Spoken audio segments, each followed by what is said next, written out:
Bom dia! Bom dia é meu, né? Mas tá Eu bom. só falo bom dia, você fala bom dia, Tá. bom dia. Boa tarde, boa noite pra quem for ouvir depois. E hoje, dia especial. Sim, está começando mais um episódio do Café com Low Carb e hoje temos uma convidada, Rafa Arlota. Apresente-se, por favor, Rafa. Oi, pessoal! Bom dia, audiência! Boa tarde também, né? Boa noite pra quem for ouvir depois, né? Tem que avisar. Oi, galera, tudo bem? Bom, Feliz vamos de lá. estar aqui. Quem é Rafa Arlota? Conte pra gente um pouco. Nossa, Quem é que você? pergunta existencial! Defina-se. Bom, Rafa é... Nossa! Mãe da Mel? Eu sou a mãe da Mel. Eu acho que grande parte de tudo que eu sou hoje vem porque eu sou mãe da Mel. Mas eu sou publicitária, sou esposa, sou mãe, sou ex-obesa, sou influenciadora, já fui empresária. Acho que hoje acabo sendo um pouco também empresária da minha própria, Exatamente. vida. Exatamente. Da marca Rafa Arlota. E sou corredora amadora, que acho que hoje é uma das minhas principais funções depois de ser mãe. Bom, um pouco nessa parte do emagrecimento, né? Você vai falar bastante disso. Você perdeu 34 quilos, certo? Certo, 34 quilos. Foram embora, acho que metade de mim. E assim, pra mim o que fica... Qual foi o estopim? Aquilo que te deu, assim, de você falar... Meu Deus, eu preciso mudar minha vida. Foi o peso ou foi a vida? Eu acho que assim, eu tenho que voltar um pouco na história. A minha história com o peso, com a briga, com a balança, sempre foi de muito pequena. E eu acho que eu entendi que como eu não estava dentro de um padrão estético, eu sempre precisava de outras formas de me diferenciar. Então, eu me diferenciava pela minha inteligência. Então, eu sempre fui muito estudiosa, pelo meu humor, pela minha forma de brincar, de ser brincalhona. Então, eu sempre fui muito extrovertida e conquistei todo o meu espaço com isso. E isso foi passando ao longo da minha adolescência e da minha vida adulta. Meu foco sempre foi em mostrar que eu sou capaz e sou talentosa, mesmo sem precisar ser bonita e perfeita e dentro de um padrão estético aceitável para uma mulher. Enfim. Só aproxima mais. E aí, assim, eu acho que eu conquistei um espaço no mercado de trabalho muito cedo. Eu fui... tive bons cargos desde muito cedo e tive minha própria empresa de produção, de gerenciamento de projetos, com 20 e poucos anos. Só que eu só trabalhava. E acho que a comida nesse momento se tornou muito parceira minha, em momentos de alegria, em momentos de tristeza, minha e do meu marido magro de ruim que para ele, tanto faz. Então, assim, a gente comemorava com comida, a gente chorava brigava com comida. A comida era a minha melhor amiga. Foi assim, quando eu engravidei da Mel, para mim foi um estado de libertação, porque eu não precisava mais construir um corpo magro, então eu me permiti comer ainda mais e ser feliz comendo ainda mais. Aquela história do comer por 2. Né?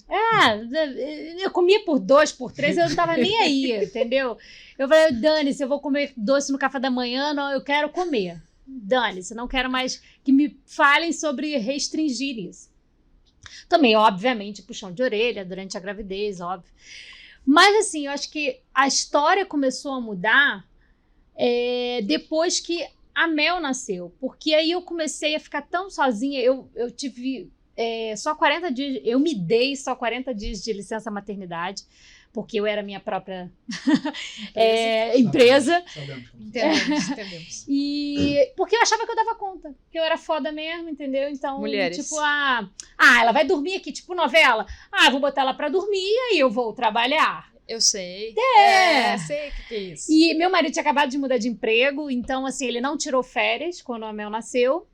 E aí ficou eu e ela em casa. E eu e ela em casa, e eu falava, mano, quem sou eu aqui? Tipo, eu não me reconhecia mais. Virou só mãe. Eu não reconhecia mais, assim, quem eu era. Tipo, eu olhava no espelho e falava, cara, primeiro, eu não sou aquela mulher forte e foda e independente e capaz. A tal da mulher trator, né? Eu não tenho mais a força de trabalho, porque agora eu estou presa em casa com um ser. E eu não me reconhecia mais fisicamente, porque eu destruí meu corpo durante anos e também na gravidez. E a gente na gravidez também se destrói muito, assim, acho que o corpo da gente passa por... Não é que se destrói, transformações muito intensas. Do nada, né? Então, assim, eu não me reconhecia. E dentro daquele processo de não me reconhecer, eu fiquei cada vez mais fechada. Eu estava sendo uma péssima mãe, muito reativa. Estava sendo uma péssima esposa e uma péssima companhia. Então, vamos passear com a Mel. Não, ela chora muito. Mentira, eu não queria sair porque eu não queria botar uma roupa. Eu vivia o dia inteiro de camisola e aquilo funcionava. Pronto, acabou. Eu não me sentia bem para sair. E aí, a Mel foi crescendo e um dia eu brincando com ela, eu fiz um barulhinho e ela repetiu aquele barulhinho. E aí foi meu clique. Porque eu vi que ela seria tudo que eu sou. Era seu exemplo. Que eu era, né, naquela época. E eu falei assim, cara, essa menina vai sugar tudo. E se eu não me enxergo no espelho Aí bem... eu falei assim, mas cara, como é que eu vou ser referência para uma criança se eu não sou nem sei quem eu sou? Não tá sendo referência nem pra si própria. Eu falei assim, primeiro eu preciso reconhecer quem eu sou. Quem eu sou, quem é a nova Rafa. E a partir daquele momento eu vi que eu precisava mudar. E eu acho que o primeiro passo para todo mundo que, enfim, tá nessa situação é óbvio, olhar pro peso, pro físico, né? Você entende, cara, o que eu tô fazendo de errado aqui? Eu tô comendo pra caralho. O que eu tô fazendo de errado? Putz, eu sei o que eu tô fazendo de errado. Então vamos mudar. E nesse dia eu falei pro meu marido, eu falei assim, olha, você não precisa mudar comigo. Ponto. Mas eu vou mudar. Agora entenda que um dia ela vai chegar e como eu vi essa cena acontecer, assim, minha mãe sempre foi muito mais saudável do que meu pai. E eu vi minha mãe tentando botar salada no prato da gente, meu e da minha irmã. E um dia eu falei isso. Meu pai não come, eu não vou comer. Se meu pai não tá comendo salada, eu não vou comer. Eu não quero ouvir isso da minha filha. Então eu falei assim, você tem o seu tempo de mudança, Léo. Porque o Léo nessa época não comia nenhum legume, nenhuma verdura. Quem não come fruta? É um desafio. E aí eu falei assim, cara, tenha seu tempo, mas dentro desse... Eu começo hoje. E a minha mudança foi muito gradual, assim, aos poucos eu fui tirando as coisas que a gente sabe que é ruim, que não funciona. Qual o peso que você chegou no máximo, assim, que você viu na balança? 78 quilos, eu acho, e eu tenho 1,49 m. E meio. Meio é muito importante nesse meio é muito, não, porque assim, ó, é uma margem de erro, tá? Depende de quem tá medindo. Tipo Ibope, 20 centímetros pra mais, 20 centímetros pra menos. Não, porque de manhã é 1,5 m. À noite é 1,49 m, que a gente vai diminuindo de noite. Vocês entendem isso, né? É tipo então peso, a gente vai no meio, manhã... a gente vai no meio, entendeu? Do caminho, Entendi. 49,5. Então, assim, eu sou uma pessoa muito baixa e o peso foi muito grande. Eu acho que quando eu dei o start nessa mudança, eu pesava 74, já tinha perdido um pouco de peso. Pouco. E comecei o meu processo de mudança com 74 quilos. E ali no começo, a minha preocupação, óbvio que a gente queria ver desse número na balança, nós somos mulheres, seres humanos, e a gente tá fazendo alguma... resultado com o número ali, quer um resultado. Mas eu não tinha pressa de mudar. Eu só sabia que eu precisava mudar. Não tinha aquela data, né? Eu preciso mudar até o Natal. Não, são 3 meses de dieta. Não vou fazer dieta, mano. Não era isso. Eu precisava entender o poder negativo e positivo do que eu estava consumindo. Então, acho que a primeira arma que eu tinha na mão, eu trabalhava o dia inteiro, como com a criança de um lado e o telefone do outro. Né? Eu estava trabalhando, estava com a internet na minha mão. Mano, vamos pesquisar, né? Tipo assim, as pessoas querem resultado, elas querem uma pílula mágica que as faça emagrecer, Exato. que as faça mudar, que as faça ter energia e motivação. Vontade de acordar todo dia se você cedo não e fazer. arregaçar a tua manguita, tu não vai mudar nunca, tá? Exato. É preciso que você seja o agente dessa história. Então eu falei, cara, se eu quero uma mudança, promover uma mudança, que eu seja a mudança. E comecei a pesquisar, tipo, tudo que eu estava consumindo. E acho que o primeiro grande choque para mim foi o refrigerante. Eu tomava 3 latas de refrigerante por dia. Tomava pouco, tomava 2 litros. Ah, que delícia! E quando eu tava... nas primeiras matérias que chegou até mim, eu acho que eu não sei porquê, que também chegou, as coisas vão chegando. E eu vi uma matéria, talvez sensacionalista, não sei nem se era real, mas me chocou tanto que me fez ter uma atitude, que falava que o nosso corpo demora cerca de 1 mês para se recuperar de uma lata. E eu falei, mano, eu tomo 3 por dia. Falta uns anos. Eu falei assim, cara, quantos anos eu vou precisar para me recuperar? Vamos lá. E se eu diminuir só para 1? Aí que eu fui, é só um sabe? mês. Eu acho que assim, ó. Eu acho que a grande sacada do meu processo é que eu dei tempo para o meu corpo entender o que eu estava fazendo. Porque não foi de uma hora para outra que eu destruí. Eu precisava de um tempo para entender. Então, assim, e se eu tirar 2 latas por dia e deixar só 1? Mano, instantaneamente, assim, na mesma semana eu parei de ter menos dor de cabeça, porque eu diminuí o consumo de açúcar. Exato. Eu comia bolo, aqueles bolos treva, sabe? Tipo nozes caseiras, que de caseira não tem, que não tinha porra gosto de nenhuma. nozes, não tinha nada. Era essência de nozes, não tinha nem nozes ali dentro, era essência de nozes. Eu comia, era um negócio aquele por dia, porque tinha pedacinho da manhã, tinha o lanchinho da tarde. a sobremesa do almoço, porque a sobremesa do almoço tem que sobremesa do ter e almoço. tal. Então, e aí eu falei assim, e se eu tirar o bolinho, pá, legal, né, Rafa? E diminuir para 1 lata. E aí foi indo. Aos poucos eu falei assim, cara, vai começar daqui a pouco a introdução alimentar da Mel. Mano, como é que faz a introdução alimentar? Sopa de legumes. Como é que faz sopa de legume? Vamos entender. Ah, o que tem na sopa de legume? Tem isso, tem aquilo. Putz, eu preciso aprender a gostar dessa merda, né? Então, vamos lá. E aí eu comecei a entender muito aí foi sobre... a introdução alimentar da Rafa também. Da Rafa também. E aí eu falei assim, cara, berinjela, né? Berinjela faz bem. Aí eu falei, beleza, berinjela faz bem, ajuda no colesterol, numa porrada de coisa. Eu falei assim, cara, então tá, berinjela. Fiz de um jeito. Não deu certo. Que delícia. Eu falei assim, eu vou testar 3 receitas. E uma das 3 eu tenho que gostar. Aí eu gostei na tal da lasanha veg. Pá, legal, deu certo, vamos lá. Brócolis. Testei, queimadinho na frigideira. Bah, deu certo. Vai ser eternamente. Mas tem coisas assim que a gente não desce, então não desce. Pronto, 3 vezes não gostou. E essa é uma regra que eu ponho até hoje pra minha filha. Vai comer uma coisa, não gostou, vai tentar de outro jeito, vai tentar de outro jeito.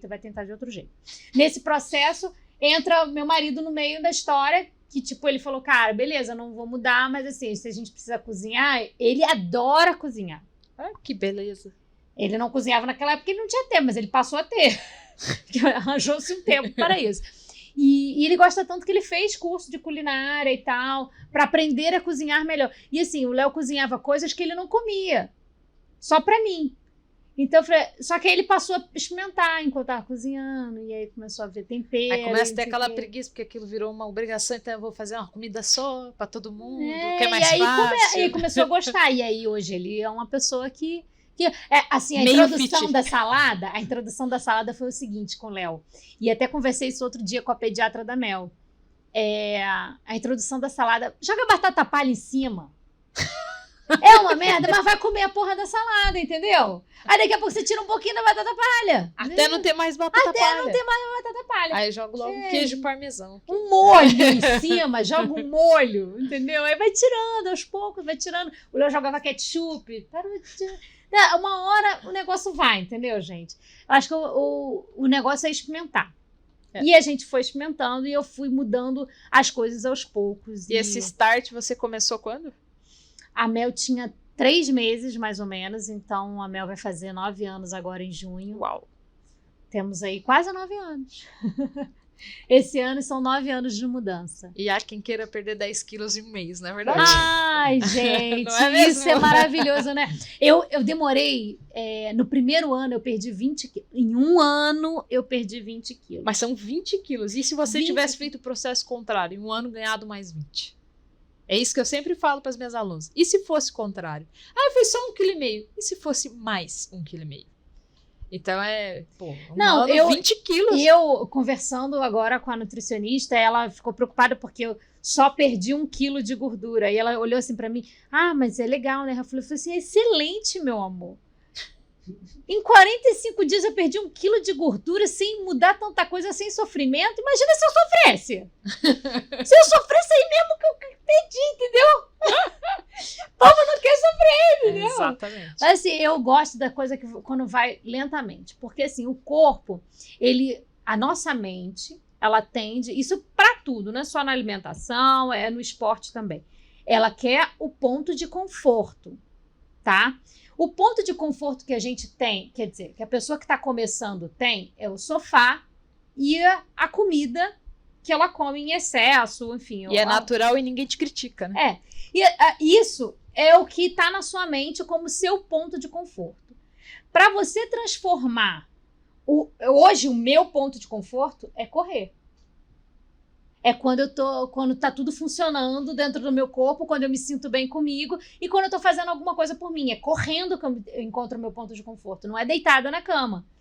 Mas hoje meu cérebro hoje me força a ir correr porque ele sabe que esse é meu ponto de conforto, sabe? Sei. Mas a transformação de um ponto de conforto para outro vai doer, vai ser complicado. Vai requerer que você tenha disciplina. Não é força de vontade. Que troque várias coisas, né? Porque você acaba... Porque para uma ação virar um hábito, como é hoje para a gente correr e se alimentar bem, você precisa de disciplina. Disciplina vai fazer você criar uma rotina. E a rotina, com o tempo, vira um hábito. Então, é a ordem natural das coisas. Você não pode querer, estalei o dedo, segunda eu começo, pá! Dia Mundial da Dieta, segunda-feira, pô. Segunda eu começo e o corpo vai falar assim, volta pra cama, para com essa frescura. Para com essa frescura. Aí na segunda-feira você já quer, muda a alimentação toda. Fica 5 horas na academia pra 5 compensar. 5 horas na academia, vai correr uma maratona, tal, alimentação regradinha. Não como mais isso, não como... Vai dar merda. Vai dar merda. Assim, eu já passei por várias experiências alimentares, né? Assim, eu me propus a experimentar várias coisas dentro desse processo. Que como era um processo de transformação, eu queria entender o que ia funcionar para mim. Por um tempo, eu testei, eu fui nessa forma gradual. Quando eu me apaixonei pelo que eu estava provocando em mim, tanto de mudança e como era tão gostoso, aquilo virou um certo bloqueio para o restante que era ruim, sabe? Aí eu não queria mesmo consumir álcool, consumir besteira. Era e aquele aí resultado que estava aparecendo. Quem é a Rafa que você estava descobrindo? E eu fiquei muito noiada. Mano, e na época eu ia numa nutricionista que era muito regrada, muito, assim, tipo, ela falava, Rafa, espreme limão na hora que você for no japonês é limão, molha só no limão, não usa o shoyu. Mano, eu ficava neurada se o dia eu pegasse um shoyuzinho. E aí eu falei, cara, não tá sendo bom pra mim isso, porque eu tô ficando... extremista. Assim, e isso foi uma resposta até do próprio casamento, assim, eu acho que o Léo me chamava pra tomar uma taça de vinho, eu falei, não bebo. Não, vai atrapalhar meu treino. Mano, quantos momentos eu perdi com ele, assim, de tipo, ele me chamar pra jantar. Eu, não quero jantar, porque senão vai sair da dieta. Não, cara, não pode. E aí eu troquei pra uma outra nutricionista que entendia o processo e a gente começou a achar natural que essas coisas entrassem dentro da minha rotina. Porque é natural. Porque precisa isso. ser uma vida normal. A gente é corredor amador. Mas a gente é mulher profissional, sabe? A gente é vida, entendeu? Então não tem como. E aí as coisas foram se encaixando mais. Mas eu experimentei jejum, eu experimentei low carb, mas quando eu queria muita performance, eu não entendi que o meu corpo respondeu muito bem, porque eu acho que é isso. Não existe o certo e errado. Existe o que funciona para você. E dentro desse contexto do que funciona para você, também tem que funcionar para quem tá do teu lado. Mulheres e homens casados. Cara, não adianta. Vai dar merda se um gostar e o outro não. Tem que ser um meio termo pros dois. Exatamente. Então, assim, o Léo, cara, é um cara que gosta de beber cerveja. O Léo não... E isso é uma coisa que a gente conversou essa semana. O foco do Léo nunca foi comida. O ponto focal da vida dele, do dia dele, nunca foi comer. Então, se ele comer isso ou aquilo, se ele vai comer quantidade tal ou não, para ele não interessa. Comida é como homens escovar são o dente. bem mais práticos. Não é nem questão de praticidade, é porque ele realmente, o ponto focal do dia dele não é o fato dele ter que parar para comer ou o que ele vai comer. Não, é viver. Ele também é assim, só não pode ter fome. Não, Fome, aí... Quando eu vejo ela faz negócio de jejum, eu falo, tá maluco, se eu ficar 3 horas sem comer, eu taco alguma coisa. Mas você sabe que é a coisa mais engraçada no mundo? Quando eu comecei a fazer jejum, o Léo fala... Porque quando eu conheci o Léo não tomava café da manhã. Naturalmente, ele nunca tomou café da manhã. Fui eu que coloquei café da manhã. Olha a merda que a gente faz com as pessoas. Aí, quando eu conheci o Léo, eu falei, como assim não toma café da manhã, um pãozinho de manhã? Não, e eu fazia o café, eu falei, como que não vai tomar o meu café da manhã? Meu café da manhã, eu levava café da manhã na cama, porque pra conquistar a gente já sabe rapidinho. Aí, depois eu falava, e o meu? Aí o meu Ninguém café nunca faz meu café da manhã.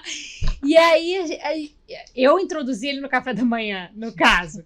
Mas o Léo sempre fez jejum, sem saber que estava fazendo jejum. Fazia porque só comia quando tava com fome. Até hoje, se ele não estivesse treinando, se ele não treinar de manhã, ele vai até a hora do almoço, às vezes só com um cafezinho.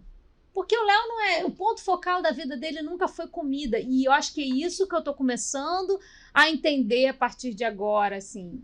Olha, galera, são 9 anos de jornada. Só agora que eu tô entendendo onde tem que não precisa ter um ponto de focal na comida. A história não é a comida, é o porquê você come. Exatamente. E aí que eu acho a grande sacada para quem tá começando. E toda vez que alguém me pergunta, ai, Rafa, como é que faz, não sei o quê. Eu falei assim, primeiro você tem que parar de querer fazer dieta. Porque antes de resolver o que você tá comendo, você precisa entender por que você comia pra cacete. Qual era o espaço que a comida estava ocupando dentro da sua rotina. É personificar a comida e falar quem ela é dentro da minha vida. O que ela tá fazendo ali? Exato. No meu caso, ela era minha melhor amiga. Porque assim, eu e Léo, por eu nunca externar as minhas fraquezas, até aquele ponto eu me achava realmente muito forte, muito capaz. E não se deixava ser fraca. Não me deixava ser fraca jamais. E assim, eu nunca dizia eu preciso de ajuda. Eu aprendi a pedir ajuda e dizer eu não sei a partir do momento que a Mel nasceu. Porque até então, se eu não sabia, eu floreava até eu aprender. E aí depois eu falava com propriedade. Então eu cansei de passar dias estudando em casa sobre coisas que alguém só comentou numa mesa que eu floreei, fingi que sabia, depois eu ia lá em casa estudar pra caramba, depois na próxima conversa eu falar com propriedade. Então assim, eu trabalhava com lei de incentivo à cultura, eu trabalhava com cultura dentro do Ministério da Cultura. Mano, eu já conversei de cara a cara com o secretário de cultura, com o ministro, com donos de grandes empresas, para falar sobre lei. Se eu não sei o meandro da lei, eu tô ferrada. Entendeu? Eu trabalhei... A minha empresa antes era de inscrição de projeto. Se eu não ensino para um proponente, um cara que está propondo um projeto, onde que ele pode, sabe, encaixar o projeto dele, de que melhor maneira ele possa encaixar o projeto dele dentro da lei, para ele conseguir patrocínio mais fácil, enfim, poder viabilizar o projeto dele. Se eu não souber, se eu não dominar aquilo... Então, assim, eu sempre tive isso muito, assim, dentro de mim. Aí levava isso pra comida, porque era o que faltava. Ela Então, era o assim, bracinho agora eu vou fácil. conversar com quem? Pra quem eu vou dizer minhas fraquezas? Pra minha comida. geladeira, vou abrir ela lá que ela Pra tava quem eu me vou esperando. sentar? Eu cansei de ir pro banheiro chorar no meio do trabalho. Chorava, voltava plena. Não, tô inteiraça, gente. Vambora? Pra reunião? É isso. Vamos resolver. Mas assim, eu nunca chorava na frente de ninguém. Isso nunca foi meu, assim, de dizer, putz, não sei, me ajuda. Nunca, na minha vida. E aí, isso foi passando a acontecer melhor depois. Então, quando eu entendi quem era a comida para mim, até que, porque no começo do meu casamento, o Léo trabalhava muito longe de casa, ele saía muito cedo e voltava muito tarde. E eu trabalhava pra caramba, e às vezes até no final de semana. Cara, a gente só se encontrava pra comer. Então era o conforto sempre. Né? A gente só pra comer, né? Pra comer. A gente só se encontrava pra comer. Só isso. Desculpa, gente. É vida normal. É vida. A gente põe na tarde mais 18 e o episódio continua normalmente. Tá, já. Bom, e como que a corrida entrou na tua vida aí, nesse meio de caminho aí? Então, a corrida entrou na minha vida antes mesmo de eu gostar de correr. A minha mãe é corredora, corre até hoje. E ela, na adolescência, enchia o saco meu e da minha irmã pra gente correr. A gente até corria, mas a gente corria única e exclusivamente. Única e exclusivamente para emagrecer. Assim como a alimentação. A minha relação com a comida e com exercício físico, até então, era única e exclusivamente para emagrecer. Quando eu comecei esse processo de mudança, e aí, aos poucos, a primeira mudança começou a alimentar, né? E eu fui tirando as coisas e tal, encontrando espaço. Eu não tinha babá na época. E aí eu comecei a me movimentar dentro de casa. A partir do momento que eu pedi ajuda, pela primeira vez, falei, preciso de uma babá. Eu coloquei uma babá 2 vezes por semana, meio período. E aí, naquele período, eu falei assim, cara, o que eu faço? Aí, eu precisava sair de casa, porque quando a babá chegava em casa, se eu ficasse dentro de casa, primeiro... Ficar supervisionando ela e não ia aí resolver. eu precisava sair de dentro de casa. Eu falei assim, beleza. Ela chegava meio-dia. Eu falei, vou botar o tênis e vou correr. Que era a única coisa que eu sabia fazer, né? Tinha lembrança de que eu sabia fazer corrida. Cara, eu saí pra correr e corri 500 metros, né, na verdade. Mas, Só um corte, da adolescência até você virar mãe da Mel, você não fazia nenhuma atividade física. Corria só pra emagrecer, naquele Aí ciclo. fazia A gente aquela emagrecia, coisa. entrava na entendi. academia, fingia que tava... Não era estilo. Não era meu estilo. Entendi. Ia só por obrigação. Aí eu fui correr nesse dia e corri 500. Na verdade, eu morava em Ipanema e a orla de Ipanema até o Leblon tem mais ou menos uns 4 quilômetros. Um pouco menos da onde eu saí até o final do Leblon. E aí eu falei assim, cara, vou correr. Não cheguei até o Leblon nesse primeiro dia, não. Foi até o final de Ipanema. Mas eu lembro de ter corrido 500 metros direto. E nesse momento, a corrida deu uma chave na minha cabeça que eu conversei tanto comigo nesse dia, sobre tantas coisas. Óbvio que eu estava me sentindo desconfortável visualmente, desconfortável na respiração, mas eu sempre fui uma pessoa de muito desafio. Eu comigo mesmo, nunca foi competição com ninguém, assim, eu sempre me desafiava a mais, a estudar mais, a ser melhor, enfim. E nesse momento, quando eu corri 500 metros, eu falei assim, amanhã eu volto e faço 600. Amanhã eu vou vencer esses 500. E era um momento que eu tive de ser eu. Na verdade, eu não me sentia ali mãe, não estava preocupada com a Mel dentro de casa, não estava preocupada com o meu trabalho, porque naquele momento eu já tinha cumprido o meu trabalho, e não estava preocupada com nada, assim, eu estava preocupada em ser eu e conversar comigo. E eu comecei a achar muitos gatilhos de me incentivar, sabe? Tipo, só mais um pouquinho, não sei o que, só até aquele pote. E toda vez que eu vencia a mim mesmo e um treino, eu achava aquilo tão fantástico, que eu falei, caraca, eu vou fazer de novo. E aí eu comecei a colocar metas pra mim, assim mesmo. Tal da pequenas vitórias que as pessoas não dão valor. Nossa, eu amava. Eu amava. Eu chegava em casa e eu comemorava real, assim. Tipo, caraca, hoje eu corri um pouco mais. Caraca, hoje meu rosto não ficou tão vermelho. Hoje caraca, eu respirei muito tão melhor. Ofegante. Nossa, não. Aí eu comecei a ver a interferência da roupa, do treino, ou do dia. E, nossa, hoje tá um dia bom pra correr. Hoje... As coisas foram entrando nessa história naturalmente. E eu botei o primeiro desafio. Aí eu entrei numa academia, porque aí eu realmente chamei a babá pra trabalhar em casa 2 vezes na semana.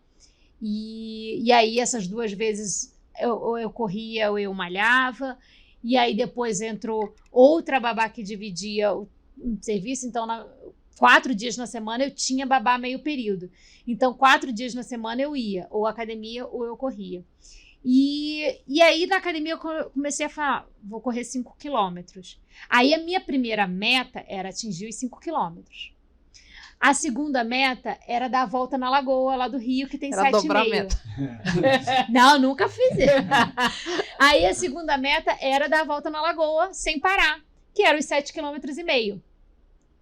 Quando eu consegui isso, eu falei assim, nossa senhora, eu dou a volta na lagoa sem parar, cara, que demais. Tipo, tava cagando pra tempo. O meu lance sempre foi a quilometragem. Aí depois entrou... Putz, quem faz 7,5 faz 10, porque 10 era um marco, né? 10 quilômetros é um marco. Você. E aí eu falei assim, cara, vou correr 10 quilômetros. No primeiro dia que eu corri 10 quilômetros, eu fiquei assim, cara, e foi na esteira. Eu falei assim, caraca, eu corri 10 Meu primeiros 10 também foi na maneiro esteira. pra caramba. Eu falei assim, cara, então... E pra mim, não precisava ser mais do que 10 quilômetros. Eu não imaginava que eu ia correr mais do que 10 quilômetros. Pra mim, era 10 quilômetros e ponto. Era aquele marco. Então, depois que eu atingi os 10 quilômetros, a minha meta sempre foi assim, na próxima vez que eu for correr 10, eu vou correr 10 um pouquinho mais rápido. Vou acelerar só um pouquinho no final, assim, pra ver se eu consigo melhorar um pouquinho meu tempo. Então, eu ficava contando assim, se na primeira vez eu fiz em 1h30, eu quero fazer em 1h27. Aí eu fui diminuindo.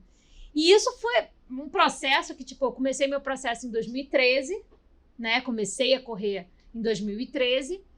E eu não saía dos 10 quilômetros até 2015. Eu fiquei 2 anos que o máximo que eu corria era 10 quilômetros. Ponto. O que importava para mim era a rotina que eu estava fazendo, de sempre tentar melhorar um pouquinho. E aí, quando foi em 2015, um dia na academia, eu fiz 10 quilômetros e eu lembro que eu fiz 10 quilômetros em 53 minutos. Foi o meu recorde e eu tava me sentindo muito bem. E aí, eu tinha acabado de acontecer uma prova, em algum lugar de uma moça que eu seguia, que ela tinha ganhado o pódio com 51 minutos. E você falou, opa! Eu falei assim, gente, não é que eu corro bem? E aí, na hora que eu falei isso, em voz alta, sabe? Eu falei, depois que eu terminei o treino na esteira, eu falei falou, assim, nossa, se ouviu e falou, opa, eu falei assim, não é que eu corro bem? 53 minutos? Aí um professor da academia que estava do lado falou assim, Rafa, realmente você corre bem. Você devia procurar um treinador. Aí eu falei assim, olha, vou procurar. Vou ver esse negócio aí, né? Aí em 2015 eu procurei um primeiro treinador que eu tive, mas a minha meta com ele era o seguinte, não era fazer prova nenhuma. Eu falei pra ele, eu não quero fazer prova, porque pra mim, na época, prova era uma coisa de profissionais. Eu não entendia prova como uma coisa que você se inscreve, fazer hoje em dia... oba. Não existia esse oba-oba. Eu chamo de balada sem álcool. Exatamente. Hoje em dia até álcool tem. Até álcool tem. Eu falo o seguinte pra ele, quando eu me vejo correndo de manhã, você sai pra correr sábado, 5 horas da manhã, a gente aqui na Barra Funda passa em frente ao Villa Country. Aí você passa, povo saindo chapado, e eu já fui essa pessoa. Estou indo pra minha balada agora. Agora a balada é nossa diferente. Você tá indo dormir, eu tô acordando. Agora o negócio vai ser mais embaixo.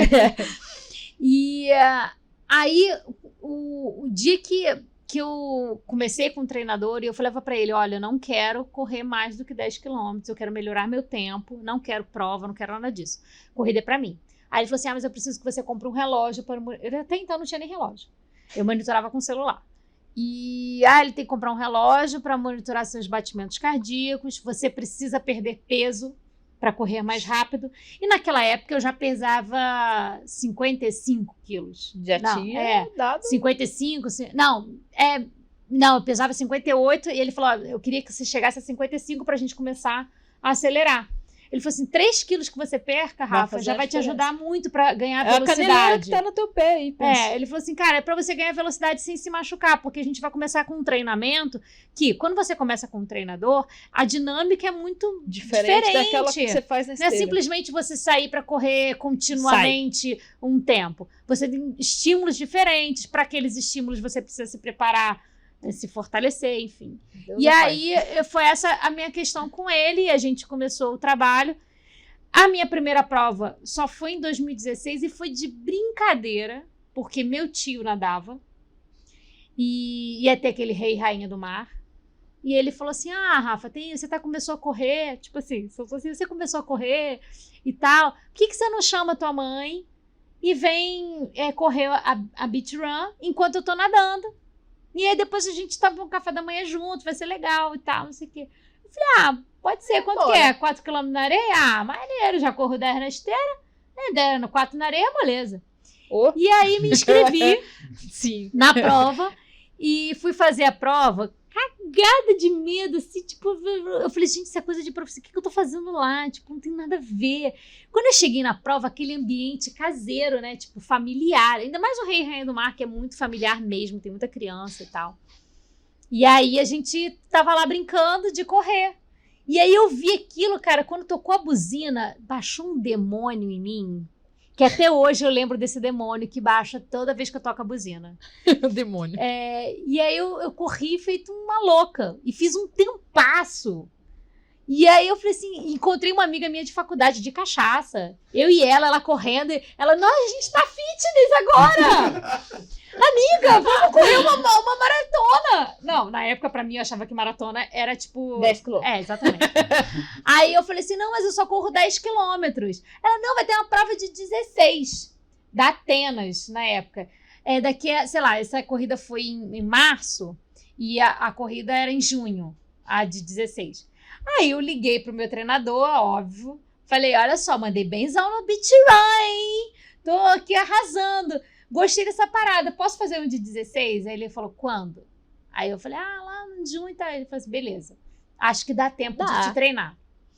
Aí eu fiz um tempasso pra primeira prova de rua. Tipo assim, eu corria, sei lá, 5:15 na época, não me lembro o que era. Um tempasso pra quem tava fazendo aquilo. Aí eu falei, quem faz 16... o primeiro erro de todo corredor. Quem faz 16 faz 21. Eu falo o seguinte, não é 16, 21. Se você já fez 16, o que são 5? Não, é uma destruição. Assim, porque o problema não é a prova. Mas essa teoria vai abaixo quando vai do 21 pro 42, né? Total. Porque quando chega no 21, você fala assim, vou fazer só mais 21. Não, vai ter uma corrida agora, por exemplo, em julho, que você não sabe, mas a gente vai fazer, vai ter de 30. Então, tô sabendo da New Balance, né? Não. Mas olha só, sabe qual é o problema? Que o erro de todo corredor é esse. Porque é o seguinte, o que vale não é o dia da prova. Porque realmente quem faz 16 faz 21. O negócio é o treinamento para os 21. O volume de treino é diferente do volume de treino de 16. Sabe como que eu fiz a primeira meia maratona do Rio? Foi a primeira que eu fiz na vida. Eu fazia 10. Aí eu fazia 12. Eu nunca tive treinador, fui até agora, em novembro. Aí eu falei assim... Eu comecei os primeiros 10 quando eu já tinha começado a namorar ele. Falei, vamos fazer de 15? Aí ele falou, faz você, né? Aí eu falei, você já faz 10? Ele falou, vou continuar no 10. Eu falei, então tá bom, eu vou fazer 15. Ele foi fazer 10, eu fiz 15. Aí teve uma outra, que era... Ou era 7, 14, 21. Eu falei, eu me recuso a fazer 14, porque eu fiz 15. Aí ele falou, essa do Rio que você vai fazer não tem 5? Tem 10? Não, eu não tinha visto se tinha outra. Eu falei, só tem 21. Ele falou, então não vou fazer. Eu falei, eu vou, porque eu já fiz 15. Aí eu falei, faço 21. E fui fazer 21. Qual que era o meu treino? Eu treino 3 vezes por semana, só que agora eu vou fazer... Fiz até 18. Sozinha na esteira, nunca tinha corrido na rua, porque eu tinha um trauma aí de correr na rua por causa de assédio. Isso é um outro ponto, né? De dar um podcast inteiro isso aí. E fui fazer os 21. Chegou no quilômetro 16. Era numa subidinha no Central Histórico ali do Rio. Aham. Falei, Sei bem. quebrei, e agora? Sabe aquela do Dr. Now? Emagreci agora? Eu tava, quebrei, e agora? Aí passou uma mulher maluca do meu lado e falou, vai, falta só 5. Falei, falta só 5, ela tem razão. E fui igual a maluca. Claro que meu joelho depois falou tal, mas foi desse jeito aí que você falou. Foi realmente um erro. Foi total um erro. Foi quando chegou a minha primeira lesão. Porque o volume de treino subiu, apesar de estar com um treinador, e ele não concordar com os 21, mas nessa época eu era bem rebelde. Gente, ainda sou rebelde. Hoje eu sou rebelde de leve. Eu sou rebelde com consciência. Eu sei que eu sou rebelde. Eu sei que eu sou, então a gente minimiza. Mas eu falei pra ele que era um curto tempo, porque eu me inscrevi, a 16 foi em junho, e os 21 eram em agosto. E aí, tipo, tinha 2 meses pra treinar. E não dava, assim, o volume de treino aumentou muito. Absurdo. E a minha memória muscular não estava preparada para aquilo. Não tinha construído aquilo ainda. E tinha aí construído os 16, né? Veio lesão. Eu tive a lesão da banda iliotibial, que é essa da lateral. Tipo, fiquei um tempão sem conseguir correr e tal. Mas aí fiz. Aí, na época, não podia nem ter voltado a fazer os 21. Não podia para fazer os 21. Eu falei, eu vou só pegar o kit. Aquele erro, né? Errado. É mentira. Ninguém vai só pegar o kit. Aí eu falei, não, vou só pegar o kit. Já paguei. E aí, naquele final de semana, eu tinha, sei lá, já tava podendo voltar a correr. E eu tinha 13. Aí eu falei assim, se eu pegar... Porque essa prova largava de São Conrado e passava pela Niemeyer e tal, não sei o que, e chegava no centro, ali no aterro. Aí eu falei assim, beleza, vou pegar, calculei, os 13 é no começo do aterro. Eu falei, beleza, chegar no começo do aterro, parei, cheguei. Faço o meu treino dentro da prova. Meu marido tava lá de bicicleta. E ele, e aí? Tá bem? Eu falei, tô ótima, vou continuar. Tá, vou continuar. Quando chegou no 19, eu tava destruída. Eu falei, mas falta 3, né? Cheguei, nossa, descacetada, foi horrível. Aí cheguei no dia seguinte. Plena, não reclama. Porque não, você tava que até quis. eu pulando, fiz pulinho com medalhinha. Pra mim aquilo ali era tão surreal, completar 21 quilômetros. Tão surreal. E eu me prometi, da próxima vez eu vou fazer direito, tá? E aí foi quando começou realmente o treinamento, assim, muito focado meu em não quebrar. E aí eu fui para treinar para Rio City, que era em abril do ano seguinte, 2017. E no Réveillon, eu caí da escada e quebrei o cóccix. E aí, tipo, não deu. Aí fiz de novo uma meia maratona descacetada, entreguei do jeito que dava pra entregar. Porque atropelando, comendo asfalto. Não, eu já tinha me recuperado da lesão, mas assim, eu não podia correr tanto, né? E aí eu fui do meu jeito e tal. Aí eu falei de novo com o treinador, cara, eu preciso de um ciclo inteiro, bem feito, bonito, lindo e maravilhoso. E aí foi a meia de Floripa no final do ano, que foi setembro, outubro, não me lembro. Não, novembro. Novembro de 2017. Quando eu completei novembro de 2017 essa meia, aí uma amiga minha na época falou assim, Rafa, por que você não faz uma maratona? E até então, desde 2013, desde que eu comecei a correr, milhões de vezes alguém já tinha me falado sobre isso. Por que você não faz uma maratona? Eu ouvi isso muitas vezes também. E quando o volume começou a aumentar, todo mundo falava, não, por que você não faz uma maratona? Porque eu não tô afim de fazer. Não me sentia preparada. Nesse dia que ela falou comigo, depois que eu completei uma meia bem feita, que do jeito que eu tinha treinado pra fazer, que foi 1h45, eu acho, se eu não me engano, eu fiz uma meia muito bem, perfeita, um ciclo perfeito. Eu falei assim, cara, eu acho que eu sou capaz, eu quero fazer. Aí chegou na meta, dobrou a meta. E aí eu falei assim, beleza, agora eu vou treinar pra Maratona do Rio, que foi a primeira, aí dobrou em 2018. Vocês são todos malucos. Maluco, mas quando eu conheci ele, vai lá que eu não corro. Hoje ele faz 12 e vai fazer 15 agora em junho. Mas vamos parar por aí, né? Mas todo mundo fala isso, vamos parar por aí. Não, mas provavelmente eu vou parar por aí, porque esse não é meu foco. Correr. E aí eu vou ter que treinar, entendeu? Treino profissional. Olha, eu já tive um médico que ele falava que saudável é quem corre 10. Acima disso é estágio de loucura. Eu concordo. Eu também acho. Mas eu sou uma pessoa normal. Eu acho. Eu sou uma louca consciente. Eu sou uma louca consciente. Bora aí. E qual o seu maior objetivo na vida que você leva aí? Quais são os seus próximos objetivos que você está buscando aí? A ultramaratona daqui a 5 anos? Olha, 84 nas praias. Eu tenho muita vontade de fazer ultra. Ah lá, só que eu tá sou... vendo? Não é só eu, tá vendo? Não, mas eu acho que tudo nessa vida tem um momento certo de acontecer. É isso eu mesmo. acho que nesse momento, fazer uma ultra requer um treinamento que me demande Uma mais disciplina tempo. muito regrada O também. meu problema não é nem a disciplina, porque eu acho que a disciplina a gente conquista e se a gente quer um objetivo, a gente vai colocar ele em prática. O problema é que eu acho que a gente não é sozinho. A gente tem marido, a gente tem filho. E a gente tem trabalho. E nesse momento, a minha filha, hoje vai fazer 9 anos, eu ainda acho que eu saí para fazer um treino no final de semana de 40 varada, sei lá de quantos quilômetros eu vou fazer no final de semana, eu acho que é muito tempo fora de casa. Vai perder muito tempo com ela. Entendeu? Então, assim, eu vou esperar ela ficar adolescente, ela cagar pra mãe, entendeu? Não querer mais Vai olhar chegar na e minha falar, cara. mãe, vai lá, pelo amor de Ah, Deus. vai treinar, mãe. Depois Me me enche. busca na night, entendeu? Então, quando ela falar isso pra mim, eu realmente vou ficar correndo até ela cair da night, entendeu? Eu vou ficar correndo em volta da boate até ela sair. Aí eu vou, passo a madrugada girando. Então, assim, eu acho que tudo nessa vida tem um tempo. Nesse momento, eu ainda tenho fôlego para correr rápido, para buscar performance, porque eu sei que tudo na vida é cíclico. Eu entendo, por exemplo, eu sei que a gente ainda vai conseguir ter performance por muitos anos, sim, mas a que preço? Né? Então, talvez eu não queira pagar esse preço lá na frente. Hoje eu quero pagar o preço e tenho disposição para pagar esse preço. Então, hoje dá para pensar em performance.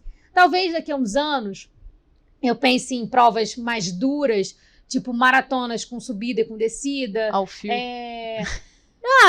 Talvez, não sei, porque aí você não pensa mais em performance, Não, você pensa só num desafio em si.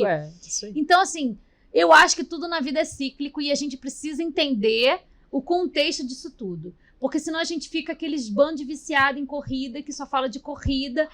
Tá bom, a gente só fala de corrida. Mas Eu ia falar, mas eu falo muito de corrida. Tô pensando aqui assim, ó. Não, mas assim, eu acho que eu encontrei hoje um espaço pra vida, né? Pra vida com o Léo e muito participativa. Eu sei que eu trouxe muito ele pro nível da corrida também. Ele de vez em quando corre e tal. A gente tem muitos amigos que vieram da corrida. Acho que grande parte dos nossos amigos são corredores desse universo da corrida.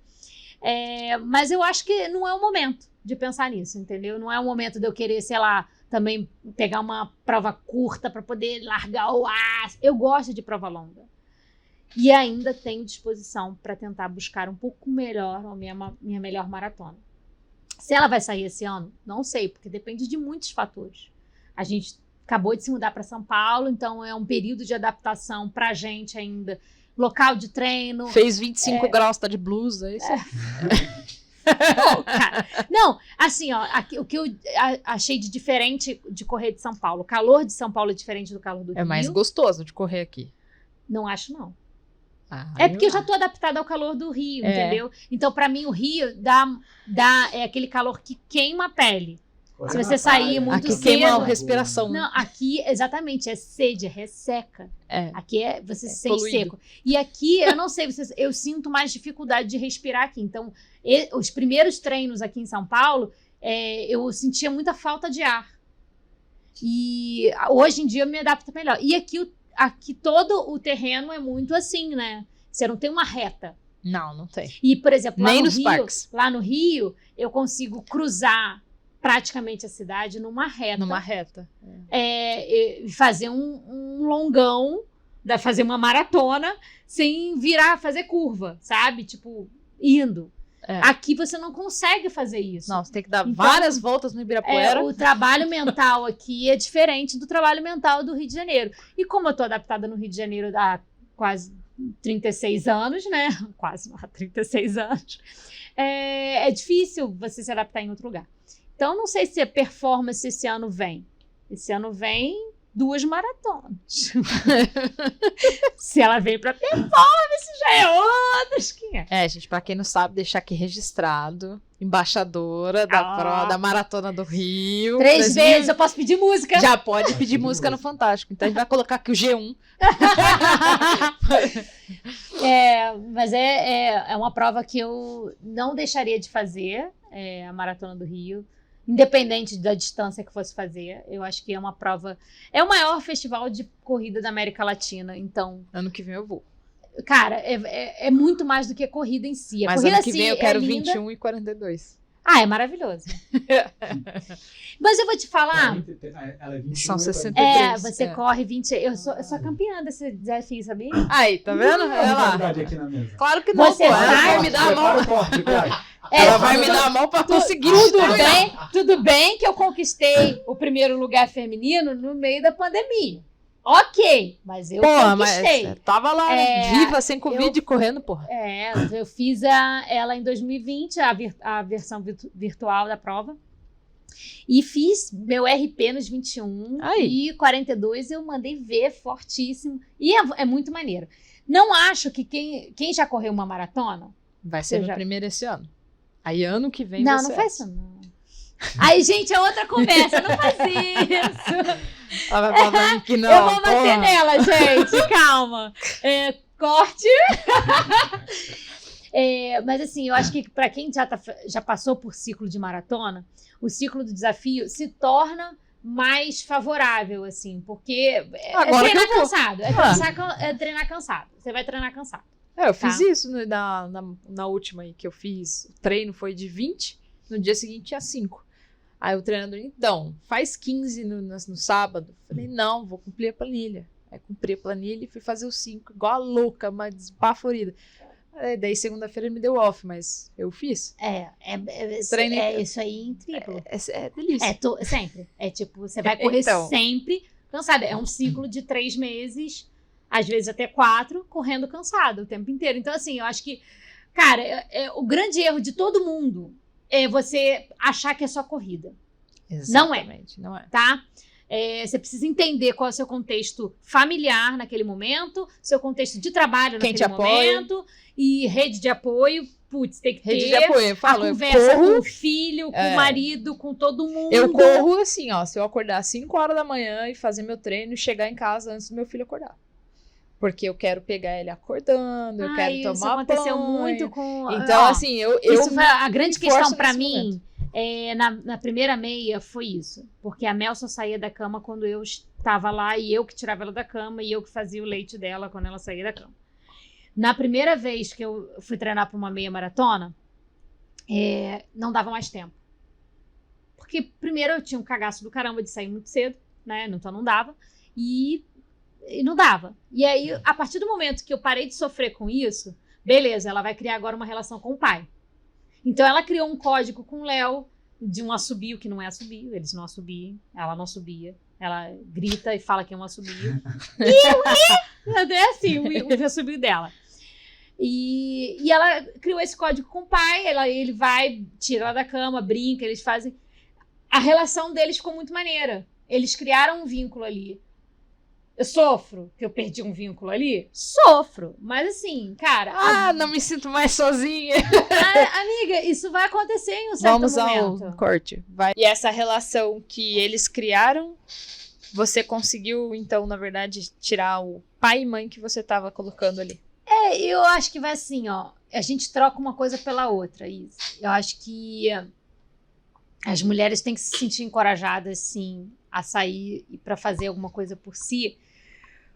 E não ficar pensando só no filho, que eu tô perdendo só tempo filho, com marido ele de casa, e tal. filho, marido de casa. Cara, o que eu entendi desse processo todo é que a Mel sentiu muito orgulho da mãe dela. Ela viu várias vezes eu chegando com medalha em casa, ela acompanhou, o Léo levou algumas vezes elas para chegadas das minhas maratonas, ela estava lá, e o olhar dela, apaixonado pela mãe, orgulhoso pela mãe, quando ela me vê subindo no pódio, aquilo ali já vale para mim. Então, assim, para eu conquistar aquele olhar dela de apaixonada, dela querer ser como a mãe dela. E sim, fechando o ciclo de lá de trás, quando eu tinha 3 meses, que eu falei, ela vai querer ser igual a mim. Quem eu sou? Eu sou essa Rafa aqui agora, e agora tudo bem ela querer ser igual a mim, sabe? Então, eu entendo que o ciclo se fechou porque eu me abri para mim. Se a gente fica preso naquele momento, eu sou mãe, eu preciso, ela vai perder o tempo comigo. Óbvio, a gente precisa ter um tempo de qualidade com a criança. Mas o que adianta você ficar em casa preso pensando, nossa, eu poderia estar correndo agora, presa, né? E poderia estar fazendo alguma coisa por mim. Mano, a vida que segue, a criança vai crescer e ela vai olhar pra você de forma diferente se você estiver fazendo alguma coisa pra você boa, sabe? Porque quem não faz alguma coisa por si fica fechado, fica triste, e aí você começa a descontar na criança, na comida, no na marido, pessoa, qualquer pessoa que aparece na frente. Desequilibra, né? Desequilíbrio total, assim. Eu acho que é isso.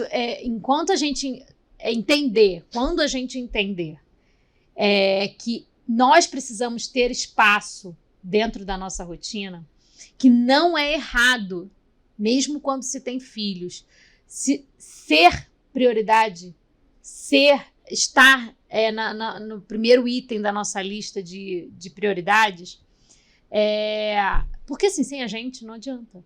Não tem o nosso trabalho, não tem a nossa relação com o marido, não tem nossa maternidade, não tem a nossa corrida, não tem nada, né? Não tem nada. Se a gente não estiver bem, a gente não consegue fazer nada bem. Então, assim, a gente tem que estar no topo da nossa lista de prioridades, sim, não é errado, não é feio. É igual aquela coisa da máscara do avião. A teoria da máscara. Primeiro você coloca em você. Depois, se você tiver condição, você coloca de quem está do seu lado. E depois, se você estiver numa área que você pode ajudar outras pessoas, que é na área de fugir da porcaria do avião, aí tudo bem, entendeu? Agora, a pessoa tá aqui, morrendo, deixando o outro aqui do lado morrer também e já querendo salvar o mundo lá na frente, entendeu? Então, assim, não adianta que você querer abraçar tudo de uma vez só. Cuida de quem tá do lado, depois você cuida de todo mundo. É isso. É isso aí. Uma pergunta muito importante na data de hoje é: biscoito ou bolacha? Sempre pro resto da vida, biscoito. Tá, só mas tá comendo bolacha. Só porque somos maioria na mesa, eu queria deixar esse ponto claro. Olha essa desvantagem. Olha isso. Bom, biscoito. tem mais alguma pergunta aí? Deixa eu ver aqui. X, isso. X ainda. Tem uma pergunta muito importante que a gente até chegou a falar um pouquinho sobre imagem aqui nos bastidores que a gente tava falando sobre isso. E assim, óbvio, você deve ter já encontrado muitas pessoas que te dão muito carinho na internet. Cara, deve ser a maior parte, inclusive. Mas tem aquelas que falam assim, deve ter feito cirurgia plástica. Foi lá e fez procedimento. Ninguém, né? Tem aquela coisa. Sua opinião pessoal dessas pessoas que falam sobre isso e sobre as cirurgias. E conta aí, qual foi o que você fez? Bom, olha só, vou te falar. Eu acho que todo mundo tem o direito de achar o que quiser, tá? Exato. Direito de achar o que quiser, todo mundo tem. Eu acho que a internet abriu um precedente pro outro, para você expor a sua opinião. Hoje é a cultura da lacração, entendeu? Você precisa dizer o que você acha. Entendeu? Sua opinião é importante. A sua opinião importa. Não importa porra nenhuma, importa pra você, entendeu? É uma merda. Exatamente. Tipo assim, se a sua opinião não vai construir nada, mano, só vai destruir, pra que tu vai dizer, entendeu? Guarda pra você. Agora, né? Põe no papelzinho e rasga. Eu acho que é bem complexo quando a gente olha pro outro e aponta alguma coisa, porque você aponta e tem 5 dedos pra trás, se apontando pra você próprio, né? Então, por que você acha que eu fiz uma cirurgia? Eu começo a me questionar, por que ela acha que eu fiz uma cirurgia? Talvez porque ela acha que é impossível chegar naquilo? Por que ela acha que é impossível chegar naquilo? A pessoa diz mais sobre ela do que... Exatamente. Então, assim, eu também já me questionei muito sobre o meu processo, sabe? Eu não comecei meu processo achando que eu ia ficar desse jeito. Mas eu não comecei meu processo me preocupando com flacidez, com sei lá, se eu vou ficar com pele caindo pro lado e pro outro. Meu processo começou... Você se divertiu durante o processo porque e você começou descobriu. porque eu tava precisando Você buscava viver. saúde Eu queria viver, só isso. Independente se eu vou ficar com pele ou não. Se eu ficar com pele, vai lá e tira. Foda-se tirar, entendeu? Quem quer tirar, tira, gente. Quem não quer, convive com cada um na aquilo. sua. O que eu entendo sobre... A única cirurgia que eu fiz foi a mamoplastia, porque assim, não tinha jeito. Sei Entendeu? como que é. Não tinha jeito. Eu fiz mamoplastia e como eu perdi completamente toda a massa mamária, eu tive que colocar um silicone no lugar. E a minha prótese é a menor prótese que existe, que é de 165 ml, sei lá, nem sei se tem prótese menor do que isso. Para exatamente reconstituir, quase falei errado, porque eu nem falo disso, reconstituir o que eu tinha. Então, na verdade, a única cirurgia que eu fiz foi essa e me despedi da minha filha, dei tchau, achei que eu ia morrer na mesa de cirurgia e tal. O restante, eu entendo que como eu não estava buscando um corpo ideal, eu nunca achei que era o momento, agora é o momento de fazer. Porque eu não estou buscando aquilo, entendeu? O corpo foi sendo construído aos poucos. Hoje eu entendo que se eu tirasse... Um dia eu fui no meu cirurgião do peito e ele falou assim, Rafa, você tem só pele na barriga. Por que a gente não tira? Aí eu falei assim, como é que seria tirar? Aí ele fez toda a manobra lá para entender quanto que eu tinha de pele. Na época eu tinha cerca de 1,5 kg de pele, que eu acho que é o que se mantém até hoje, na barriga, se eu soltar toda a musculatura. E ele falou, cara, se a gente tirar isso aqui, você não tem nenhuma gordura embaixo. Não precisa nem fazer lipo junto. Vamos tirar. Aí ele fez marcações na minha barriga. E aí eu cheguei em casa com aquela barriga pintada, para mostrar pro Léo o tamanho que ficaria a cicatriz. E eu olhei no espelho e comecei a chorar. Eu falei assim, cara, por que eu quero lidar com uma cicatriz? Eu já lido com o meu corpo, entendeu? Exatamente. Tipo, pra mim, a pele é uma tatuagem do meu processo. Me relembra o que eu fui capaz de fazer com o meu corpo, tanto negativamente quanto positivamente. Não, e nem é igual aquela pele do clique, né? Do filme, assim. Pô, não tem nem comparação. Quem não viu, gente, entra lá, Rafa Arlota, pra ver os processos dela de antes e depois. Pelo amor de Deus. Porque assim, não adianta, assim, eu vou botar uma outra cicatriz no lugar. E quanto tempo ia ficar sem correr? Muito tempo, né? Porque acho que uns 3 meses. Isso tenho certeza que pesou mais do que a cicatriz. Mas eu vou te falar que o peito foram 3 meses sem correr. Na época, a corrida não tinha tanto papel na minha jornada quanto tem hoje. E foram 3 meses, porque eu tive que fazer mamoplastia mesmo. E não foi só a colocação da prótese. E foram 3 meses que eu descobri outras coisas. Assim, eu fui subir escada, eu fui pedalar, eu fui, sei lá, fazer outras coisas. Malhei muita perna, minha perna ficou ótima na época. Bumbum na nuca enquanto tava focada em outras coisas. E aí, quando eu voltei a correr, achei estranhíssimo, achei que era um ser inanimada. Não, e depois a gente vai se acostumando. Mas, enfim, o que eu acho hoje é que, assim, quer fazer a cirurgia, faça. Mas faz por você, né? Faz por não você. Porque os assim, outros estão... eu não vivo do corpo, né? Assim, não sou modelo. Talvez se eu fosse modelo, talvez eu quisesse fazer. Mas eu não vivo do corpo. Acho que esse corpo que eu tenho hoje é passageiro. Por mais que eu consiga manter ele durante um tempo. É um corpo passageiro, a gente envelhece. Não só por conta da corrida, mas a gente envelhece. Tem esse mito, né? Corrida envelhece, né? Depois dos 35, a gente envelhece, tipo... Correndo ou não. Nossa, correndo ou não, o negócio cai. É real isso. Então, assim, quando eu conquistei o corpo que eu queria, que eu gostei, que eu me senti orgulhosa do meu corpo, eu até fiz um ensaio com meu amigo Igor e foram até 2 vezes que eu fiz ensaio com ele. Porque eu falei, cara, eu vou registrar isso aqui pra minha eternidade, porque eu sei que isso é passageiro. Então as pessoas ficam buscando um corpo perfeito, um rosto perfeito, um negócio perfeito pro resto da vida. Mano, entenda que isso é um processo.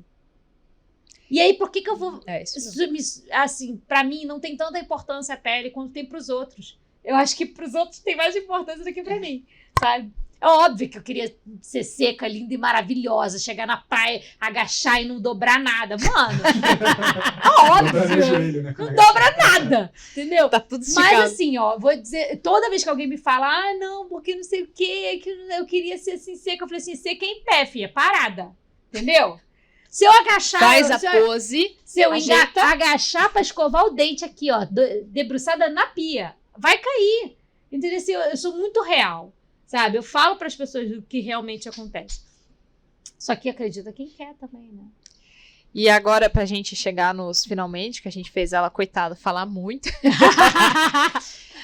Qual a mensagem da Rafa pra quem estiver ouvindo e quiser mudar a vida aí? Ai, gente, eu acho que assim, primeiro, qualquer mudança, entenda, vai doer, tá? Mas eu acho que o processo, ninguém cresce, ninguém evolui, e é uma frase muito de efeito, muito linda, muito clichê, ninguém evolui na zona de conforto, né? Mas quando a gente entende que o processo é doloroso e que a dor faz parte disso tudo, fica muito mais legal. Porque você já parte do princípio de que você conhece. Você sabe o que vai acontecer. É igual aquela dorzinha na academia gostosa, que você volta lá no dia seguinte pra buscar mais. Sentir ela de novo. Eu acho assim, esteja entregue o processo, não pode ser só pelo peso, não pode ser. Você precisa, até porque o peso, uma pessoa fora do peso, obesa, isso demonstra um desequilíbrio, não só alimentar. Então, a busca sempre é em prol do equilíbrio, não do corpo perfeito, né? O corpo é uma consequência disso. E ele não precisa... E o corpo perfeito para você... Pode talvez ser perfeito para outros. Pode não ser o padrão estético que todo mundo acha que existe, entendeu? Eu acho que o meu corpo é perfeito para o que eu me proponho a fazer, que é correr. E ele funciona para isso. Agora, se eu fosse... ou quisesse um corpo perfeito para ser modelo, era outro. Para ser uma pessoa normal, era outro. Sem correr, tipo meu marido, que não, entendeu? Tudo bem, ele comeu o biscoito recheado dele, entendeu, marido? Tá ouvindo? Tudo bem, ele não corre, mas tudo bem. Então, eu acho assim, acho que primeiro a gente precisa entender qual é o desequilíbrio que a gente tem e resolver o porquê, aquilo que a gente estava conversando lá atrás, o porquê que a gente come, qual o espaço que a comida, ou que a falta do hábito, porque assim, o corpo da gente precisa de movimento. Nós somos uma máquina. Eu falo, a gente tem sistema locomotor, não é o sistema parado. Né? Se a gente para, a gente enferruja, a gente estraga. Então, assim, se a gente não tá correndo, ou não tá correndo, se a gente não tá se movimentando, pode ser qualquer outra coisa, se gente. Você não estiver correndo, se você não tiver... Mas assim, se você não estiver se movimentando, tem alguma coisa errada. Se você não estiver dando o substrato para o seu corpo se movimentar de maneira correta e sobreviver de maneira correta, tem alguma coisa errada. Então, assim, exatamente. Primeiro é achar o ponto de tudo. Talvez se a gente tivesse feito terapia antes de começar a cortar coisas da vida, a gente não estaria cortando os pulsos. Gente, a gente não é louco. Estaria correndo aí dos 42 quilômetros. A gente não estaria correndo 42 quilômetros. 10K tava ótimo. 10K tava bom, exatamente. Mas é isso. Eu acho que a busca sempre deve ser pelo equilíbrio físico e emocional. Porque é isso, a gente não é atleta profissional, a gente é pessoa profissional, a gente é mulher profissional. Bom, fechamos? Então, é isso, né? A gente fechou, chegamos ao final do nosso episódio, foi muito bom. Agradecer a presença da Rafa, agradecer a presença da Isadora, que era obrigada a estar aqui, né? Senão ela não recebe salário. Agradecer a minha presença também. E agradecer ao nosso querido produtor. PI Produções. PI Produções. A gente que deu esse nome pra ele, PI Produções. Mais um episódio fantástico. Faltou luz aqui no episódio em algum momento. Por favor, que ele me deixe bonita nos cortes, né? Porque senão, o que a rede social vai dizer? Né? Passa o Photoshop. É meu nome aí, ó. PI Produções. Não, confia. Eu só queria agradecer diretamente do Rio de Janeiro. Mentira, agora ela tá morando aqui em Agora São Paulo. São paulista. Isso foi fundamental para ela estar aqui, porque não tem orçamento para trazer alguém de outro estado. Mas quem quiser ir vir do Rio, gente, a gente tá Quem aqui, ó. estiver passeando pelo Estiver passeando por São Paulo, quiser vir. E Toma pagar um os café próprios com a Rafa, custos, deixando isso claro. Mas eu queria agradecer de verdade, porque é a primeira convidada, né? Então, imagina, a gente colocar assim e falar, pô, a pessoa quis, de verdade, ela veio até aqui. Não, eu não quis, não. Eu fui Ficou obrigada. perdida. Eu tinha a medalha aqui pra ela. Não, foi muito legal ela vir. Agora a gente já pode ligar e soltar mel. Tirar ela do Cativeiro. cativeiro. Mas brigadão mesmo. Foi ótimo. Bom, e deixa suas redes sociais aí, Rafa, para quem quiser te conhecer mais aí, quiser saber de você. Bom, é @Rafarlota com 2 T's. E lá no meu perfil do Instagram tem um link com várias matérias, com vários conteúdos também. E aí vocês ficam sabendo um pouquinho da história. Várias fotos de antes e depois pra vocês Ah. decidirem se tem ou não cirurgia. Vai lá, dá zoom pra ver se ela fez uma cirurgia. É isso aí. Abrindo pente. Bom, diga suas redes sociais, Isadora. Qualquer lugar que vocês colocarem Eu, Isa Domingues, vocês vão achar. É blog, é podcast, é YouTube, Ela já registrou TikTok, tudo, gente. tudo. NFT ainda não tem. Mas tudo Eu e Isa Domingues que vocês colocarem, vocês acham. O meu é @eucarlos.castro.